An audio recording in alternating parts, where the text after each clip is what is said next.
방금 소개받은 연구 책임자 지광석 교수입니다. 감사합니다. 전체 지금 여러 연구진들이 같이 정말 한 2년 가까이 열심히 해서 작업을 해주셨는데요. 이 전체 설계 가이드라인 수립의 총론, 그러니까 저희가 어떤 생각으로 이걸 했고 그 다음에 이거 활용할 때 어떤 방향으로 보시는 건지에 대해서 설명드리도록 하겠습니다. 전체 과업 소개가 있고요. 그다음에 연구 내용하고 그다음에 기대 효과 등에 대해서 말씀드리도록 하겠습니다. 앞에 이제 경규원 박사님께서 상세하게 설명해 주신 부분은 스킵하고 넘어가도록 하겠습니다. 첫 번째는 지금 해상 풍력은 초기에는 이제 풍력 산업은 육상에서 주도가 됐었는데 여기 계신 분들 다 이해하시겠지만 최근 2020년대 후반 때부터는 지금 새로 생기는 데는 다 해상 쪽에서 해상 풍력을 하고 있습니다. 그래서 앞으로 이제 대형 상업용 발전 단지는 전부 해상 풍력으로 조성될 것으로 생각하고 있습니다. 그리고 지난 11월 22일이었죠. 11월 22일 날 저희 이번에 그 고정식 가격 입찰 예정이 있었는데 고정식 풍력 그러니까 부유식은 하나 업체만 입찰했었고 고정식은 이제 경쟁이 어마어마했습니다. 그래서 지금 크게 이제 마켓 자체가 수심에 따라 가지고 고정식하고 부유식으로 되어 있는데 지금 이번 프로젝트에서는 그 가이드라인은 고정식을 대상으로 하고 있습니다.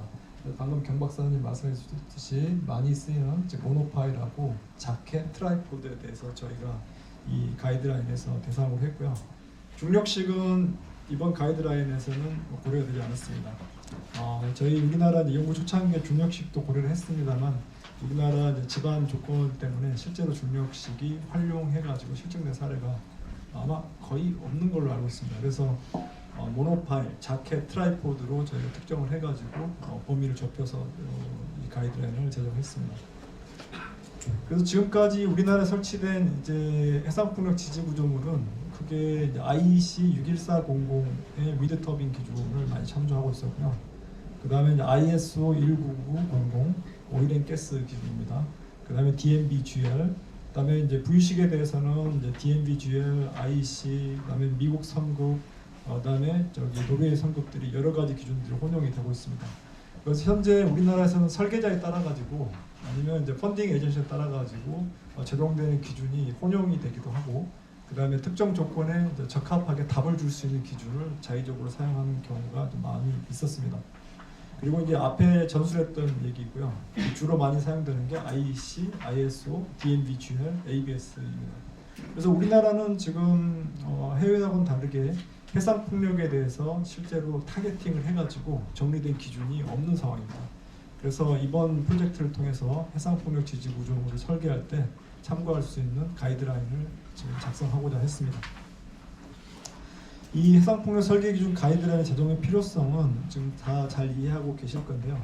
지금 해상풍력 지지 구조는 고정 설치와 기초에 거의 프로젝트에 따라 가지고 25%에서 거의 40%까지도 큰 비용을 차지하고 있습니다. 그래서 이 지지 구조에서 발생하는 불확실성과 아니면 설계 및 해상, 시공, 유지 관리의 오류는 전체 사업비에 크게 영향을 줄 수가 있습니다. 그래서 이런 문제를 해결하기 위해서 통섭적인 시각을 제공하기 위해 이 가이드라인을 제정하게 되었습니다. 과업의 요약은 이제 아까 말씀하셨으니까 넘어가고요. 대략 약 10억 정도의 예산을 가지고 대한통로학회하고 풍력에너지학회가 공동으로 작업을 했습니다. 이 가이드라인에서는 크게 3단계로 저희가 구성이 되어 있습니다. 3단계 첫째는 이제 설계 부분이고요. 이 설계 부분에서는 국외의 설계 기준서를 분석하고 정립한 다음에 최신 해상 구조물을 설계할 수 있는 기준을 도입하고 구조물 설계 분야 절차별로 설계법을 정립하는 것입니다. 그다음에 시공 부분에서도 지금 앞에 이제 배포되어 있는 책자에 시공 부분에 별책이 따로 있습니다. 그래서 시공 부분은 지금 저희 본편 설계 부분보다도 사실 더 두껍습니다. 그래서 그런데도 저희가 좀 충분하게 디테일하게 지금 커버하기는 조금 더 해야 된다고 생각하고 있는데요. 이 시공할 때 운송, 설치, 제작에서 필요한 필수적인 내용들을 좀 담으려고 했었고요. 3단계에서는 실제 이 설계 지침을 가지고 구체적인 구조물에 대해서 설계하는 방법에 대해서 저희가 지침으로 하고 있고 오늘 이 테이블에는 안 올라와 있는데 저희가 예제 형식으로 제공을 해서 저희가 배포하는 그 설계 가이드라인을 따라서 실제로 이제 기술자들이 한번 사용해보는 절차를 쉽게 얻을 수 있도록 작성을 했습니다. 그다음에 특별하게 이제 강조하고자 하는 부분이 저희 가이드라인에서는 이 설계 기준을 상세화하고자 하면은 끝이 없습니다. 왜냐하면 기준별로 이제 상호 참조가 이루어져 있기 때문에. 그래서 저희가 선정한 그 가이드라인의 뎁스는 특급 기술자가 저희가 제공하는 이 공문 가이드라인을 참고해서 추가적인 작업을 지시할 수 있을 정도의 수준으로 해서 그 특급 기술자 수준에서는 최대한 상세하게 이 책 내에서 작성할 수 있도록 작업을 했습니다. 다음은 저희가 이제 참조한 설계 기준하고 현황입니다. 비교 대상 기준은 국내에서는 성급에서 작성한 해상풍력 발전 시스템의 기술 기준, 그 다음에 해저 지반을 담당으로 하고 있기 때문에 지방공학회의 구조물 기초 설계 기준, 그다음에 대부분의 구조물이 이제 강구조물로 되어 있기 때문에 강구조학회의 강구조 설계 기준, 그다음에 일부 이제 쓰이고 있는 콘크리트 연결부 등 때문에 콘크리트 학회의 콘크리트 구조 기준, 그다음에 해양에 설치되는 관계로 항만 및 어항 설계 기준을 참조했고요. 그다음에 국외 설계 기준에서는 아까 말씀드린 대로 IEC 기준과 DNV GR, 그다음에 ABS 가이드라인, 그다음에 유로 코드들, 그다음에 API 프랙티스북, 그다음에 노르속 스탠다드 등을 참조를 해서 각 기준과 호환될 수 있는 가이드라인을 작성했습니다. 다음은 이제 설계 일반 사항 및 설계법의 정의입니다. 진짜 지금 저희가 작성한 모든 이제 설계 파트에서 공통적인 형태로 포맷을 맞춰줄 것을 제가 요구를 했었고요. 그래서 포맷에서는 첫 번째로 이제 설계 철학을 먼저 제시하도록 했습니다. 그래서 이 가이드라인에서는 어떤 것으로 설계법을 접근해야 되는지 설계 철학을 제시하도록 했고, 그 다음에 각 한계 상태를 구체적으로 적시한 다음에 구체적인 설계 가이드를 작성하도록 했습니다. 그래서 적용 범위로는 석션 기초와 자켓, 모노파일, 트라이포드를 대상으로 했고요. 설계 철학으로서는 한계 상태 설계법하고 해상풍의 지지 구조물의 주요 한계 상태를 설정하고 그걸 체크할 수 있는 하중 및 하중 조합을 제시했습니다. 설계 라인의 구성에서는 항목별, 그다음에 LOD 검토 및 조정하는 방법, 항목이 충돌하거나 논리적인 모순이 있는 것은 저희가 일일이 찾아가지고 제거해서 일관성 있는 기준 가이드라인을 제시하도록 했습니다.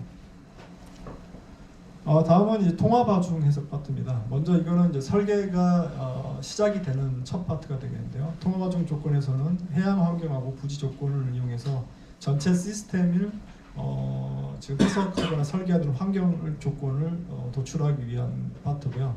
여기서는 해외 기준으로는 IEC, DNVGL, 그다음에 ABS 등을 비교 검토를 했고, 여기서는 이제 DLC 정의, 그다음에 공진 해석하고 회피 설계, 그다음에 이것을 위해서 할 수 필요한 전상 구조 해석에 대한 가이드라인을 제공했습니다.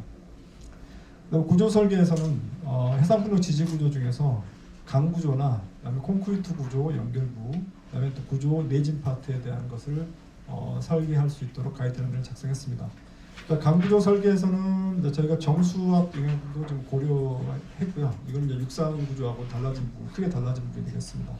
그다음에 이제 강 부재와 볼트, 용접 재료의 선택하고, 그다음에 ULS, SLS, FLS, AS에 대해서 강구조 설계 가이드라인을 제안을 했습니다. 콘크리트 구조 설계 파트에서는 실제 해상 풍력에서는 콘크리트 구조가 그렇게 본명적으로 적용되지는 않습니다. 제한된 형태의 연결부나 슬래브 파트에 제한해서 제공을 했고요. 특히 연결부 파트에 대해서는 국내 해양 환경에 적절한 그라우트 재료 요구 성능하고 한계 상태별 요구 설계 상세 검토를 제공을 했습니다. 그 다음에 이제 구조 내진 설계 파트가 되겠습니다. 내진 설계는 저희가 지금 그 해양 환경하고 그 다음에 구조, 지방까지 세 개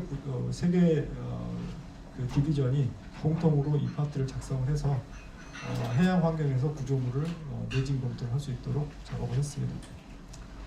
다음은 지반 파트가 되겠습니다. 지반 파트에서는 크게 세 가지 종류의 기초를 대상으로 했고요. 여기는 이제 전통적인 파일 기초, 그 다음에 모노파일, 대구경 모노파일, 그다음에 석션 파일 세 가지에 대해서 구체적인 설계 가이드라인을 제시하도록 했습니다.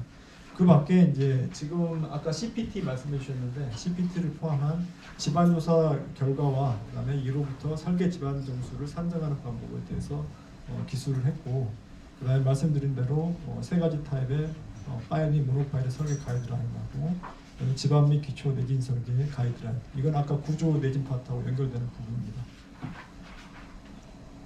다음은 이제 해양 환경 파트입니다. 해양 환경 파트에서는 파랑이나 조석, 그다음에 해저 지형, 해류, 해수 등의 해양 환경하고 세굴 등에 대한 상황을 적용 범위를 설정을 했고요. 여기서는 이제 해양 환경 설계하고 그다음에 이 해양 환경 설계에 따른 하중 설계나 세굴에 대한 상세 검토 방안을 마련을 했습니다.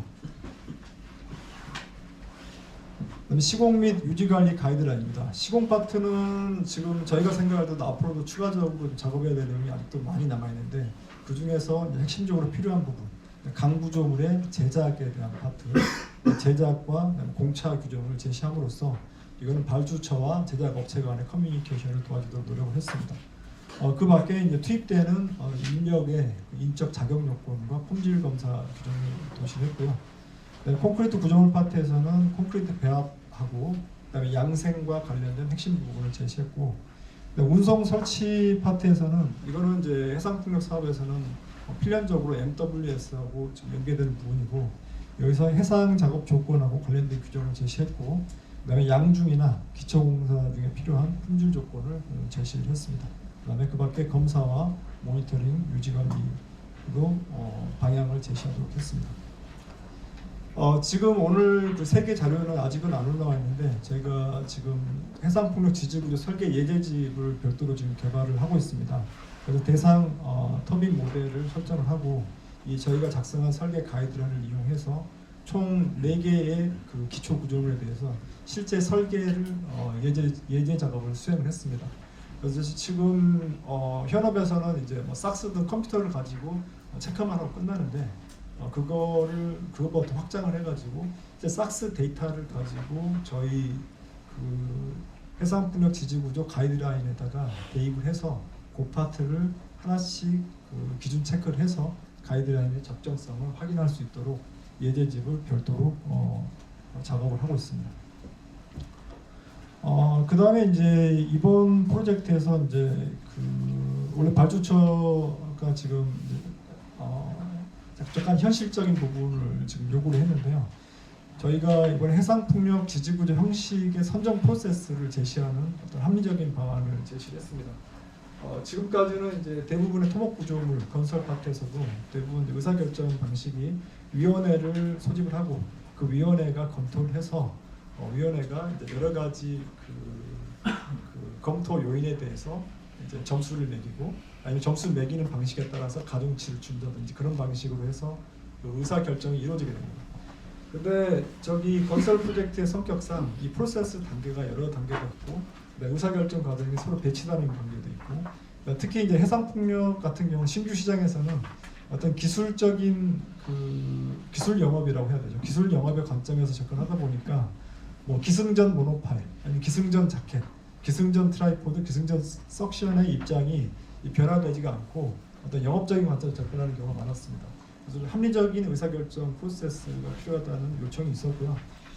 특별히 이제 중국 쪽에서도 이런 비슷한 상황이 있어가지고 2022년도에 나름의 이제 의사결정 프로세스를 해서 이런 이제 SCI 논문도 하나 제출했는데, 이번 프로젝트에서도 아마 저희가 그 건설 프로젝트에서는 거의 최초로 지금 이 기법을 지금 도출을 했습니다. 그래서 간략하게 설명을 드리면은 지금 통계 쪽에서 하는 기법을 지금 해상풍력 파트에 도입을 했습니다. 그래서 그 평가 항목을 선정을 하는데도 전에는 이제 평가 항목 간에 상관계수가 있는 거. 예를 들어서 저기 시공 방법이 쉬우면은 공기도 줄어들 거고, 그 다음에 예산도 덜 들어갈 거기 때문에 시공 방법, 공기, 그러니까 예산에 대한 평가 항목이 있으면은 서로 상호간에 이제 상관이 심해져서 이 동일한 항목이 세 군데에서 평가가 이루어지기 때문에 이 평가 항목 선정에 따라서 결과가 왜곡되는 그 사례가 지속적으로 지적이 됐고 발주처에서도 지적을 말씀을 해주셨습니다. 이번 기법에서는 이런 상관성을 다 모두 고려할 수 있는 기법을 제가 개발했습니다. 그래서 여기 보시면 지금 잘 안 보이시겠지만 지난 토목학회 때 제가 발표를 했었는데 이번에 이제 예제로 해본 거가 18개 평가 항목을 도입했습니다. 이제 원래 전 기존 방법에서는 이건 너무 많아가지고 평가도 힘든 건데 여기서 18개 평가 항목을 전문가의 의견을 조사를 하면 다음과 같이 상관관계의 행렬을 얻어지게 됩니다. 이 상관관계 행렬을 통해서 서로 상관성을 검토를 하고 여기서부터 평가가 이루어지게 돼서 속칭 이제 통계 쪽에서는 요인 점수라고 하게 되는데요. 이 요인 점수가 일단 나오게 되면은 이제 발주처가 이 각각 요인에 대한 어떤 가중치를 부여할 수 있도록 거기는 이제 AHP 방식을 따랐습니다. 그래서 첫 번째 단계에서는 EFA라고 해서 Explanatory Factor Analysis, 여기는 이제 통계 기법이 되겠습니다. 그 다음에 이제 AHP 기법을 두 개를 조합을 하는 방법을 채택을 했고, 이 기법을 통해서 저희가 지금 그 프리파일링 자켓이 가장 좀 좋은 점수를 받았고요. 두 번째가 포스트 파일링 자켓, 세 번째가 모노파일, 네 번째가 석션 파일의 점수를 얻었습니다. 이런 상세한 프로세스는 제가 별도로 보고서로 제출을 해드릴 예정이 있습니다. 네, 기대 효과하고 활용 방안입니다. 기술적인 기대 효과는 각각의 한계 상태가 다 취합이 되고, 그다음에 국내외 규정들을 다 호환할 수 있는 어떤 가이드라인을 제정을 했기 때문에 여기에 기초해서 국내 기술자들이 이 해상풍력 분야에 빠르게 진입할 수 있고, 이 가이드라인을 통해 가지고 향후 연관된 해외 규격들을 추가로 참조할 때도 이 기준이 굉장히 중요한 참고 도서로 활용이 될 것으로 예측을 하고 있습니다. 그 다음에 이제 앞으로 더 나아가지고 해수부의 기준으로 이제 복제화된다고 하면은 추가적으로도 이제 굉장히 중요한 어떤 전의를 제가 기대할 수 있을 것으로 생각하고 있습니다. 이상으로 제가 준비한 내용을 마치도록 하겠습니다.